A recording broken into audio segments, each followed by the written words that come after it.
come to think of it, I have a pretty weird job. I develop an evolution simulator that gives rise to these adorable artificial lifeforms called Bibites. And then I ask my community to send me the Bibites they've nurtured and raised so that I may force them to fight to the death. When we announced the second Bibite tournament a few months ago, we weren't sure how many submissions we would receive. But in the end, you all submitted 160 Bibites, eager to prove themselves the ultimate artificial lifeform. And I'm very glad to see a lot of variety, from quickly replicating herbivores to armored tanks, shrugging off attacks, to big brain smart boys. So many strategies all competing in a complex environment is definitely bound to be interesting. For those who missed the announcement video, this tournament is a Battle Royale, complete with varied biomes, an encroaching deadly wall, and the last one standing being crowned the winner. But before that, we have to thin this hefty herd with so many submissions, with elimination rounds. One of each of the 4 biomes users could submit to. In these, the Red Death won't close in, and Bibites will compete until only a select number remains, and those will advance to the final Battle Royale. However, we realized early on that we won't be able to fit all 5 rounds in one video. Every round has enough material for its own separate episode, so that's exactly what we're doing. A new episode will come at regular intervals to detail the amazing stories unfolding in each of these rounds. This way, our extremely talented and charismatic video producers, Zoe and Skerix, will be able to tirelessly work on later rounds while the earlier ones are being uploaded. And today we're starting with the desert. A total of 12 contestants were submitted, but only 3 can make it through. So without further ado, welcome to the amazing world of the Bibites.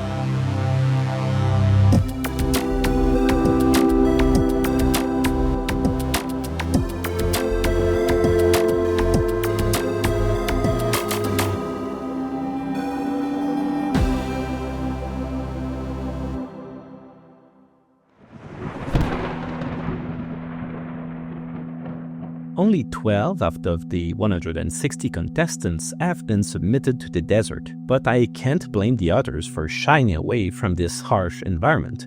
The desert has 3 oases full of plants for herbivores to compete over, but there's no guarantee that Bibites will find one before starving to death in this nearly barren wasteland. Meanwhile, meat is scattered across the landscape, simulating carcasses for carnivores to scavenge. But some of those carnivores may be looking for a fresher meal. We're placing 5 members of each Bibite species into this desert at random.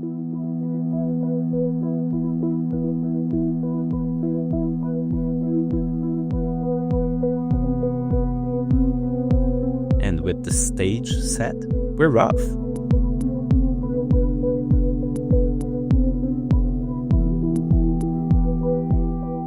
It's always mesmerizing to see all the Bibites in the simulation jump to life. How beautiful. And that was quick.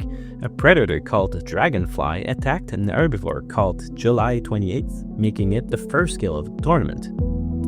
Meanwhile, a Bibite called Zuta Gobi quickly finds the southernmost oasis and starts turning plant into energy into eggs as fast as it can, rapidly increasing its population. And its creator, Thaddeus Lurch, gave us a description of this.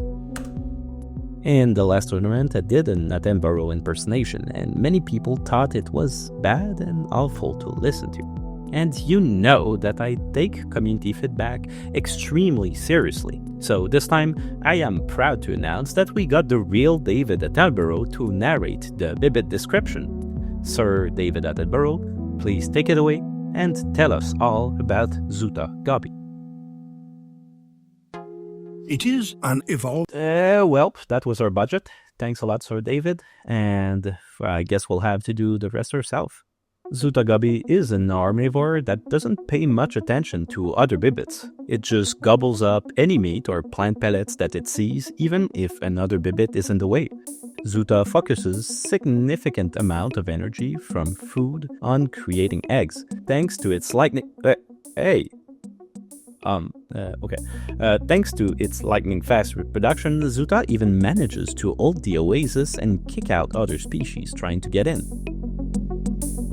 In the western oasis, multiple species are also competing fiercely. The northernest oasis, however, is conspicuously empty. I mean, the food is right there. What are you waiting for?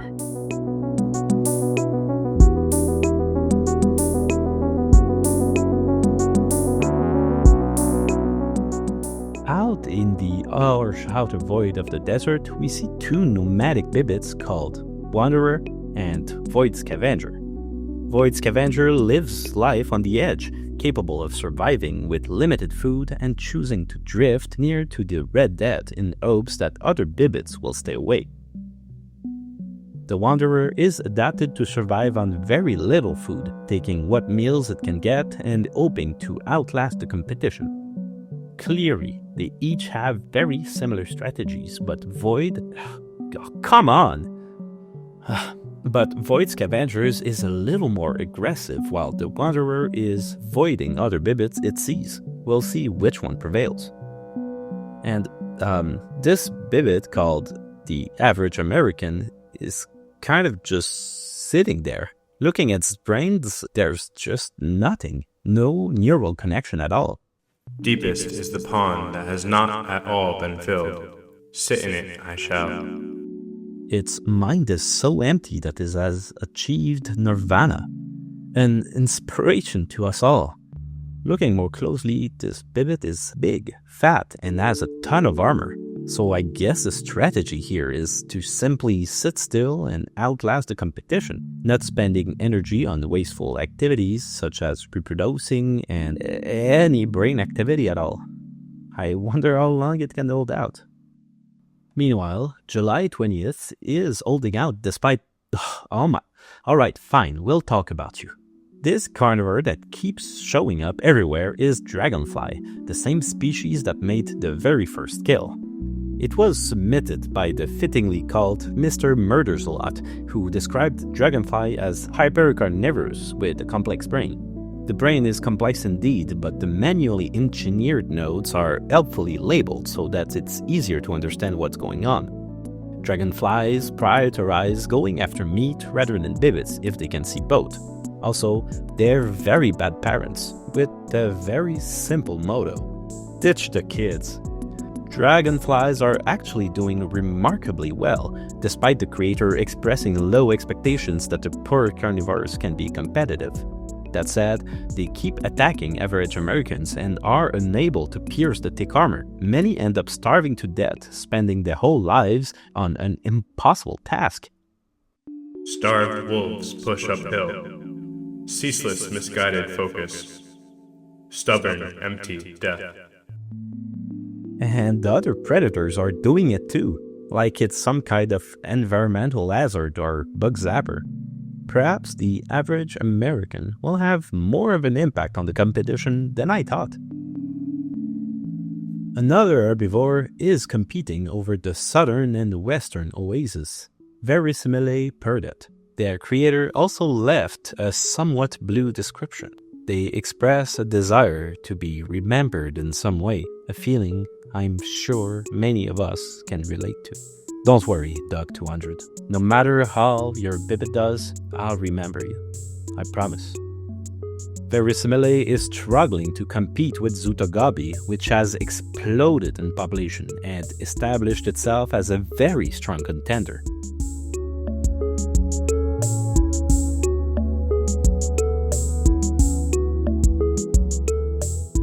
It's only been a few minutes and already some Bibites are on their last leg with only 1 or 2 living members. Most are starving, and it's only a matter of time before the first elimination of the tournament. The only question is which one and how: starvation or murder?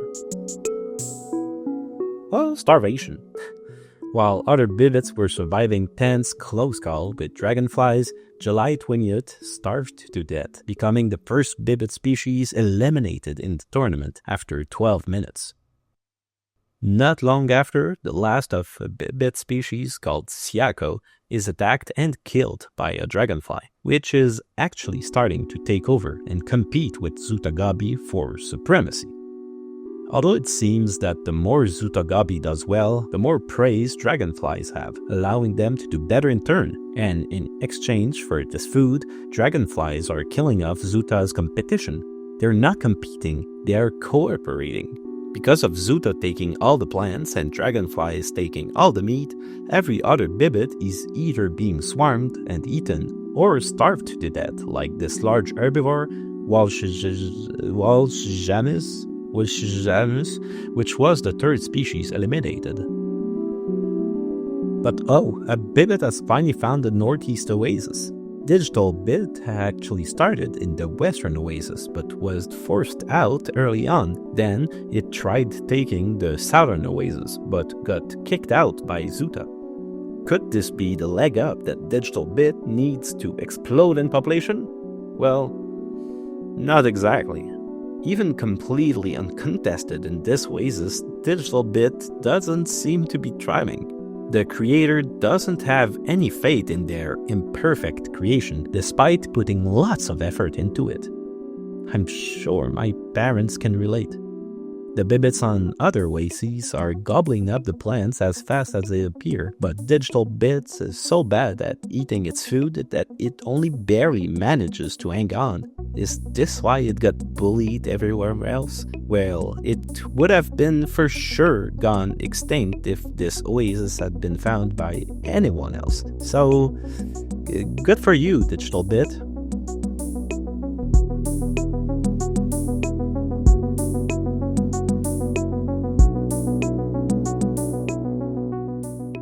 Void Scavenger and Wanderer are both down to only one member.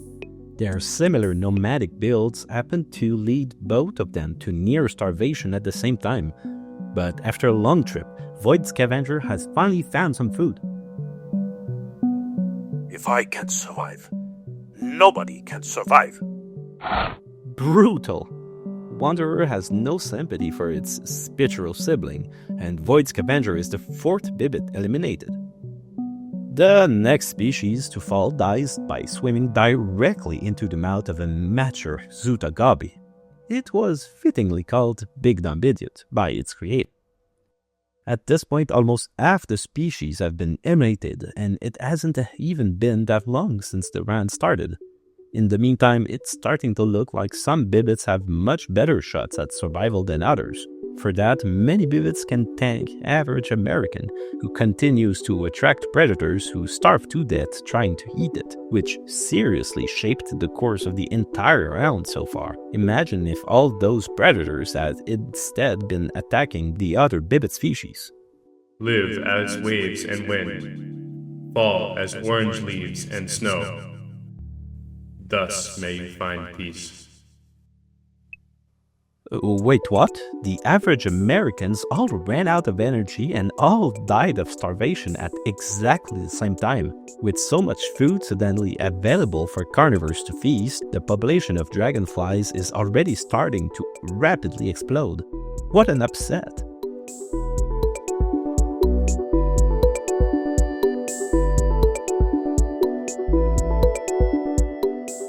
The entire simulation is quickly upended, with dragonflies swarming the desert. The last wanderer is the first to go, brutally ganged up by a group of dragonflies. Treacherous herbivore is next to fall in the bloodbath. At this point, dragonfly is first with the highest population. Zutagabi is holding on to its second place and has proven suspiciously resilient against the dragonfly's incessant attacks.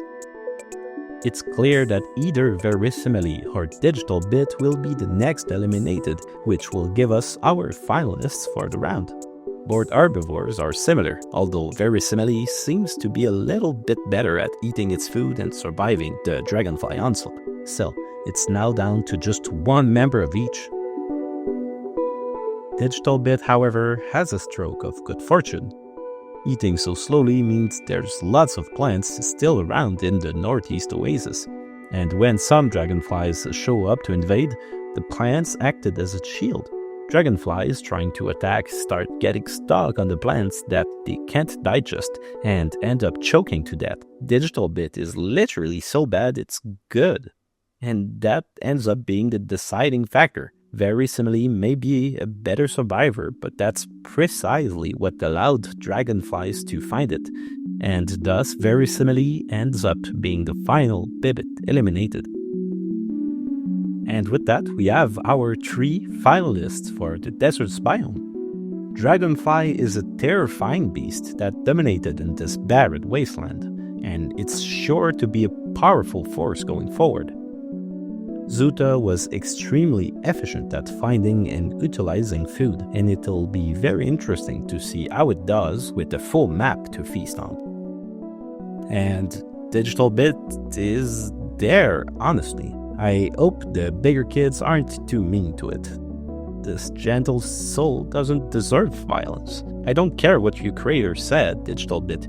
You may not be perfect, but that's what makes you special. And maybe, just maybe, this secret tactic might pay off in the final battle.